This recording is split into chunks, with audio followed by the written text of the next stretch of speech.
दंतेवाड़ा से हमारी ये परिवर्तन यात्रा प्रारंभ हुई। उस अवसर पर हमारे प्रदेश के प्रभारी आदरणीय ओम माथुर जी, पूर्व मुख्यमंत्री और पार्टी के राष्ट्रीय उपाध्यक्ष डॉक्टर रमन सिंह जी, हमारे सह प्रभारी इस प्रदेश के नितिन नवीन जी, हमारे प्रदेश के अध्यक्ष माननीय अरुण साव जी, सभी सम्माननीय वरिष्ठ नेतागण उपस्थित थे और मां दंतेश्वरी का आशीर्वाद लेकर के हमारी भारतीय जनता पार्टी की जो पहली परिवर्तन यात्रा है वो 12 तारीख से दंतेवाड़ा से प्रारंभ होगी। कल जगदलपुर में हमारा पहला पड़ाव था। अब यह यात्रा कुछ ही समय बाद आगे बढ़ेगी। हमारी दूसरी परिवर्तन यात्रा 15 तारीख से जसपुर नगर से प्रारंभ होगी। हमारे राष्ट्रीय अध्यक्ष माननीय जगत प्रकाश नड्डा जी उस यात्रा को रवाना करने के लिए 15 तारीख को दोपहर को जसपुर आ रहे हैं। हमने ये परिवर्तन यात्रा निकाला क्यों, उसके पीछे भाव क्या है? साथियों, 2003 में भी हमने परिवर्तन यात्रा निकाला और वह भी एक यात्रा दंतेवाड़ा से प्रारंभ हुई थी। आप सबको स्मरण है कि 2003 में उस परिवर्तन यात्रा ने परिवर्तन का अलख जगाया था और परिवर्तन यात्रा के समापन के बाद में जब चुनाव हुआ, भारतीय जनता पार्टी की सरकार उस समय बनी थी। यात्रा के माध्यम से हम जन जन तक जाना चाहते हैं, गांव गांव तक जाना चाहते हैं, लोगों को बताना चाहते हैं। 2 विषय हैं यात्रा के। एक तो केंद्र में माननीय नरेंद्र मोदी जी के नेतृत्व में जो एनडीए की सरकार चल रही है, उसने 9 साल में जो काम किए हैं, 9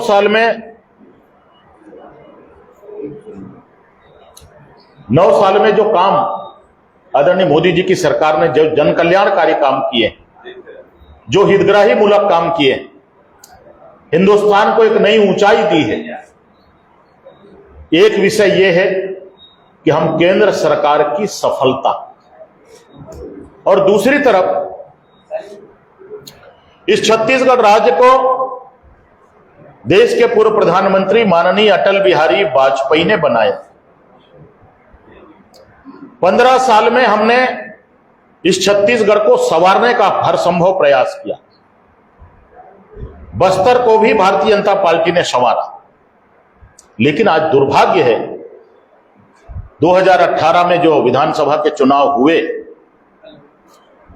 उसमें श्री भूपेश बघेल जी के नेतृत्व में जो कांग्रेस की सरकार वर्तमान में है, जो अपना कार्यकाल अब पूरा करने वाली, यह शासन नहीं बल्कि कुशासन के रूप में तब्दील हो गया। इस परिवर्तन यात्रा के माध्यम से हम भूपेश सरकार की खामी को, कमी को, इसके जो जन विरोधी काम है, इसने जो जन घोषणा पत्र में जो झूठे वादे किए, उन सारी बातों को हम परिवर्तन यात्रा के माध्यम से आम जनता तक ले जाने का प्रयास करेंगे। भूपेश बघेल की यह सरकार दिशाहीन हो गई, अपने कर्तव्य से विमुख हो गई। आज पूरे छत्तीसगढ़ प्रदेश में नित नए किस्म के भ्रष्टाचार हो रहे हैं, जिसकी कल्पना कोई नहीं कर सकता। नित नए किस्म के घोटाले हो रहे हैं। भूपेश की यह कांग्रेस सरकार सिर्फ कमीशन और करप्शन के खेल में व्यस्त है। एक तरफ जहां कोयला घोटाला हुआ, राशन घोटाला हुआ, जमीन घोटाला हुआ, शराब घोटाला हुआ, पीएससी में घोटाला हुआ, गौठानों में घोटाला हो गया, गोबर में घोटाला हो गया। और ये घोटाला का पैसा आखिर में गया कहां? हम मुख्यमंत्री जी से पूछना चाहते हैं। यह छत्तीसगढ़ का लोक धन है, यह जनता का पैसा है और छत्तीसगढ़ की जनता लूटने की इजाजत नहीं देगी। यहां के पैसे को लूट करके आपने 10 जनपद में कितना पैसा पहुंचाया है? भूपेश बघेल जी को इस बात का जवाब छत्तीसगढ़ की जनता को देना चाहिए। दूसरी तरफ हम रोज सवेरे अखबार उठाते हैं, छत्तीसगढ़ अपराध का गढ़ बन गया। नित नए किस्म के अपराध हो रहे हैं जिसकी कल्पना कभी छत्तीसगढ़ के शांतिप्रिय जनता ने नहीं किया था। रोज चोरी, डकैती, हत्या, बलात्कार, फिरौती, चैन स्केलिंग, चाकूबाजी, गोलीबाजी और साइबर क्राइम। अपराध के मामले में छत्तीसगढ़ प्रदेश का ग्राफ बहुत तेजी के साथ बढ़ा है। जनता ने कांग्रेस पार्टी को इसलिए जनादेश नहीं दिया था कि छत्तीसगढ़ अपराध का गढ़ बने, छत्तीसगढ़ में चारों तरफ भ्रष्टाचार हो। आज पूरे प्रदेश में अव्यवस्था का आलम है। 2018 के पहले जब चुनाव हुआ, जगदलपुर में भी बड़े बड़े होर्डिंग्स लगे थे कांग्रेस पार्टी के द्वारा कि वक्त है बदलाव का। लेकिन आज यहां की जनता कह रही है, चाहे वो बस्तर की जनता हो या छत्तीसगढ़ की जनता, वक्त है बदलाव का। इन्होंने जो होर्डिंग्स लगाए थे तो आज जनता कहती है कि वक्त है पछताओ। हम भूपेश बघेल जी से, प्रदेश कांग्रेस कमेटी के अध्यक्ष जी से, कवासी लखमा जी से यह पूछना चाहते हैं कि बस्तर के विकास के लिए इस 4.25 साल में आपने क्या क्या किया है? एक कॉलेज बता दे, एक अस्पताल बता दे, एक स्कूल बता दे, एक सड़क बता दे, एक कोई बड़ा पुल पुलिया बता दे। पूरा बस्तर में विकास का काम ठहर गया है। और आज भूपेश जी, मुख्यमंत्री जी बड़ी बड़ी बातें कर रहे हैं। ये जो भूपेश की सरकार है, ये विज्ञापन की सरकार है। रोज समाचार पत्रों में इनका विज्ञापन है, होर्डिंग्स है, देश के महानगरों में विज्ञापन देते हैं। छत्तीसगढ़ में विकास के लिए पैसा नहीं है, लेकिन मुख्यमंत्री को अपनी फोटो छपाने के लिए पर्याप्त राशि। इस परिवर्तन यात्रा के माध्यम से हम जन जन तक, द्वार द्वार तक, गांव गांव तक इस भूपेश सरकार की कमी को, कमजोरी को, नाकामी को जन जन तक पहुंचाने का हर संभव प्रयास करेंगे। परिवर्तन यात्रा लोगों के बीच में जन जागरण करने का एक सशक्त माध्यम, और उस सशक्त माध्यम के माध्यम से हम परिवर्तन करेंगे। और छत्तीसगढ़ का जो जनमानस है वो परिवर्तन के लिए बन के तैयार हो गया है। आने वाले इस विधानसभा के चुनाव में हम पूरे विश्वास के साथ कहते हैं कि छत्तीसगढ़ में भूपेश सरकार की, कांग्रेस सरकार की विदाई तय है और भारतीय जनता पार्टी की स्पष्ट बहुमत के साथ में यहां पर सरकार बनेगी। इसलिए हमने ये परिवर्तन यात्रा का आगाज किया है। मैं, हमारे साथ में इस यात्रा के प्रभारी आदरणीय शिवरतन शर्मा जी उपस्थित हैं, संतोष पांडे जी हैं, हमारे राजनांदगांव के सांसद जो बस्तर के हमारे संगठन के प्रभारी हैं। मैं शिवरतन जी से भी आग्रह करूंगा कि वो अपनी बात रखेंगे, उसके बाद में फिर आप लोगों को जो पूछना होगा आप बात कर लेंगे। आ जाएगा है? इधर इधर इसको थोड़ा ऐसे का बोल मित्रों, एकदम बढ़िया। छत्तीसगढ़ विधानसभा के नेता प्रतिपक्ष आदरणीय नारायण चंदेल जी ने इस सरकार की असफलता के बारे में विस्तार से अपनी बात रखी है। मैं आपके सामने बस्तर संभाग के कुछ उदाहरण रखना चाहता हूं। बस्तर संभाग में बीते पौने 5 वर्षों में खाली डीएमएफ के अंतर्गत 25 अरब 15 करोड़ 85 लाख 25 अरब 15 करोड़ 85 लाख 17,039 रुपए डीएमएफ के अंतर्गत आया है। बस्तर जिले में 542 करोड़ 45,63,382।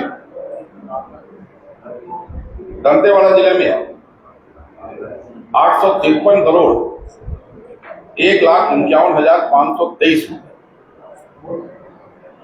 बीजापुर जिले में 385 करोड़ 23,54,898 करोड़। सुकमा जिला 286 करोड़ 7,23,270। नारायणपुर जिला 189 करोड़ 47,34,267। कोंडागांव जिला, कांकेर जिला 70,12,070 करोड़ 12,55,432 रुपए। ये 7 जिले का रिकॉर्ड है जो सूचना के अधिकार के अंतर्गत हमने लिया है। कुल मिला के राशि होती है 25 अरब 15 करोड़ 85 लाख 2500 करोड़ 17,039 रुपए। अब ये इतनी बड़ी धनराशि पौने 5 वर्षों में आई। सेंट्रल की योजना के अंतर्गत ये राशि प्राप्त हुई। इस राशि का अगर सदुपयोग होता तो 5 साल में बस्तर की तस्वीर और तकदीर बदली जा सकती। इस राशि का उपयोग होता तो बस्तर में 2 लाख प्रधानमंत्री आवास बन सकते, हर जिले में मेडिकल कॉलेज खुल सकता,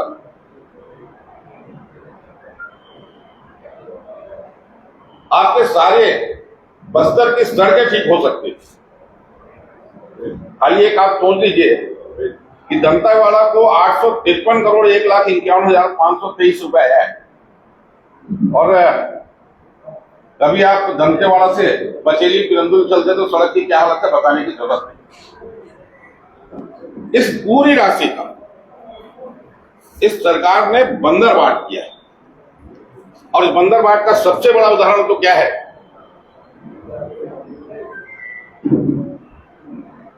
जैव विविधता पंजी निर्माण, स्थानीय जैव विविधता जैव संसाधनों के विकास के लिए राशि दी गई। अब जो राशि दी गई और राशि के उपयोग के बाद जो इनने उपयोगिता प्रमाण पत्र भेजा, कहां कहां क्या खर्च किया, खाली कुछ उदाहरण मैं आपके सामने रख रहा हूं। मुर्गी स्तनधारी जीव है, क्या होता है? अंडा है वो।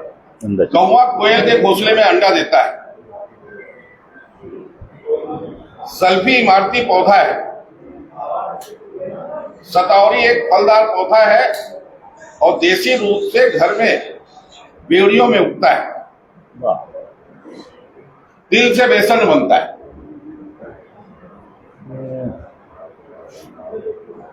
मंडिया का स्थानीय नाम राहड़ दाल है, इससे बेसन बनता है।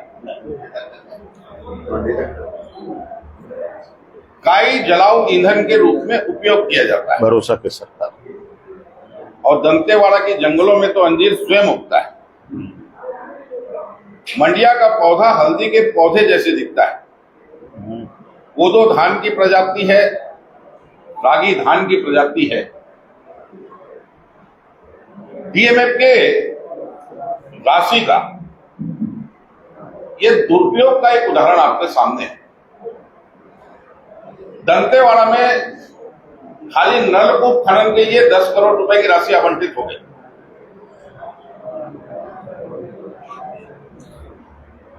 टेस्ट करें, 2 इंच पानी मिले, मोटर पंप लगा के लगाएं।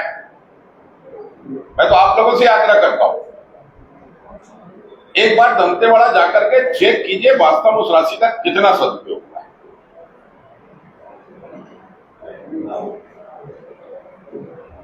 $2515 करोड़ रुपए की राशि छोटी राशि नहीं होगी। इस राशि का बड़ा हिस्सा भूपेश बघेल की सरकार ने दिल्ली दरबार में चढ़ावे के रूप में दिया है, भेंट के रूप में दिया है। जिला खनिज न्यास निधि गठित करने का मूल उद्देश्य यह था कि खनिज प्रभावित क्षेत्रों का विकास करना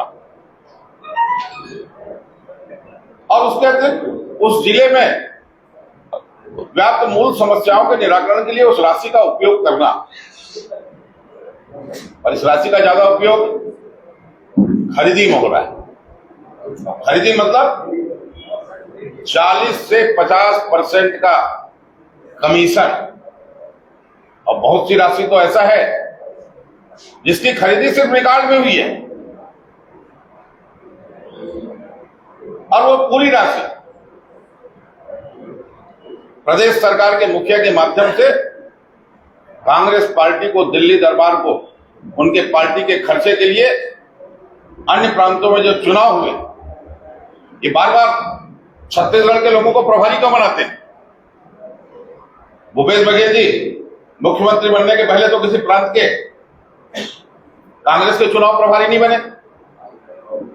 डीएस बाबा तो किसी प्रांत के सरकार बनने के पहले प्रांत के चुनाव प्रभारी नहीं बने। सरकार बनने के बाद इनको चुनाव प्रभारी बना के सिर्फ इसलिए भेजा जाता है कि छत्तीसगढ़ में करप्शन करें, वहां कांग्रेस के चुनाव के खर्च की व्यवस्था करें। और इसका नुकसान छत्तीसगढ़ की सामान्य जनता को उठाना पड़ रहा है। और सबसे ज्यादा नुकसान कहीं हुआ है वो बस्तर वासियों को हुआ है। इस राशि का ईमानदारी से अगर उपयोग होता तो मूलभूत समस्याओं का बस्तर का निराकरण हो सकता था। 2515 करोड़ रुपए बहुत बड़ी धनराशि होती है और इसका बंदरबाट हुआ है, सीधा सीधा इसका दुरुपयोग हुआ है। धन्यवाद। हो गया। आप लोगों का कोई प्रश्न हो? मेरा सवाल ये सर प्रतिपक्ष महोदय से जी बताइए, जी बताइए। विकास की बड़ी बड़ी बातें की जा रही है, जी ठीक है, हुआ है, कोई रख नहीं जी। मंडी की बैठे बगल में, और मेरा सबसे वही सवाल है, पुराना सवाल बताइए। डीपीआर रेल लाइन की मांग को लेकर लगातार बस्तर की वासी जो है मांग कर रहे हैं, इसको ध्यान नहीं कर रहे हैं। 9 साल हो गए केंद्र में सरकार के, एक छोटा सा मांग पूरा नहीं हो सकता बस्तर का? पहला। दूसरा, आप लोग बोलते हैं 70 साल। 9 साल में क्या एनडीसी का मुख्यालय जगदलपुर नहीं लाया जा सकता? प्रधानमंत्री जी दंतेवाड़ा में मेगा स्टील प्लांट का मतलब वो होना चाहिए, दंतेवाड़ा की सभा उसका भी देखो क्योंकि काहे की विकास की बात है, क्या विकास? देखिए ऐसा है, छत्तीसगढ़ राज्य बनने से ही यहां विकास प्रारंभ हुआ है। पहले तो मैं आपको यह बता दूं कि छत्तीसगढ़ राज्य को बनाने वाली भारतीय जनता पार्टी है। इस देश के पूर्व प्रधानमंत्री अटल बिहारी वाजपेयी हैं। और अगर छत्तीसगढ़ नहीं बनता तो आज आपको यह चित्र भी नहीं दिखता। बस्तर में जो भी काम हुआ, चाहे गांव-गांव में सड़कों का जाल हो, चाहे यहां का मेडिकल कॉलेज हो, चाहे दंतेवाड़ा को एजुकेशन हब बनाए, बीजापुर में एजुकेशन हब बना, ये सारा भारतीय जनता पार्टी ने किया है। कांग्रेस को हम चुनौती देते हैं ना। अभी तो हमारे शिवरतन जी ने बताया ना 2500 करोड़ रुपए का, ये 2500 करोड़ रुपए ये लोग खा गए। हम भूपेश बघेल जी से सार्वजनिक रूप से पूछना चाहते हैं आपके माध्यम से। ये मेरा सवाल नहीं है जी, हमने बताया ना बस्तर में जो विकास हुआ है। देखिए भ्रष्टाचार जो है जी, आपके शासनकाल में भी अमर सिंह जी बोले थे कमीशन छोड़ दीजिए, तो भ्रष्टाचार का छोड़ दीजिए, जो विकास की बात है भ्रष्टाचार ही बड़ा मुद्दा है भाई। और यहाँ तो जी बताइए मानिए, यहाँ तो जितने विकास के काम है सारे वो सारे विकास के काम भारतीय जनता पार्टी के शासनकाल में जो शेष बचे हैं वो भी होगा, हम पूरा कराएंगे। नहीं वो भी होगा, वो भी होगा नहीं है जी। पांडे जी बोले थे डीपीआर बहुत जल्दी जाएगा जुलाई तक, अभी तक डीपीआर का क्या आता है? शेष जो बचे काम है वह भी भारतीय जनता पार्टी ही करेगी। करीब बोल रहे हैं आप। तारीख अरे भाई भाई साहब, जी, आज भानु प्रतापपुर में रेल लाइन कौन लाया? 25 जुलाई को बन करके जा चुका है। अच्छा, हीराकुंड भी आपको अभी दिया गया। राव घाट की लगभग पूर्णता हो चुकी है। और हाँ, मैं बता रहा हूँ ना 25 जुलाई को जा चुका है। और दूसरी बात, सांसद है अभी एक दो विषय और भी मेरे को बाहर में किसी ने पूछा, तो मैं उसको आप सबके सामने कहना चाहूंगा कि जब भी कोई बड़ी प्राप्ति होती है या बड़ा चीज प्राप्त करना है तो उसके लिए थोड़ा बहुत त्याग करना पड़ता है। अभी थोड़ी टाइमिंग की रेलवे की भी बात हो रही थी, मेरे से किसी ने कहा अभी जैसे स्पीडोमेट्रिक ट्रेन चलने वाली है, पूरे देश भर में चलने वाली है। अभी तीसरी लाइन और चौथी लाइन की भी व्यवस्था की जा रही है। मैं आपको बता रहा हूँ, है ना। अभी जैसे हमारे यहाँ हमारा इधर तो जो भी है, किंतु जैसे कि मेन ट्रैक है नागपुर से लेकर के रायपुर बिलासपुर, इसमें कलमना से लेकर के रायपुर तक की चौथी लाइन की सर्वे चल रही है। अरे भाई मैं सांसद ने बताया, रेलवे की बात बता रहा हूँ। हाँ भाई साहब जी, आप हमने जो किया है उसको भी थोड़ा देखिए। आपके भानु प्रताप, एक मिनट सुनिए। भानु प्रतापपुर में रेल अरे कभी भाई, आया? हम बस्तर संभाग की बात, एक मिनट, हम बस्तर संभाग की बात कर रहे हैं। आपने प्रश्न किया ना, आप हमारा उत्तर सुनिए। ये जरूरी नहीं है कि आप जो चाहते, एक मिनट सुन लीजिए। जा चुका है 25 जुलाई को जा चुका है, आप लिख लीजिए। आप चाहते हैं वही उत्तर हम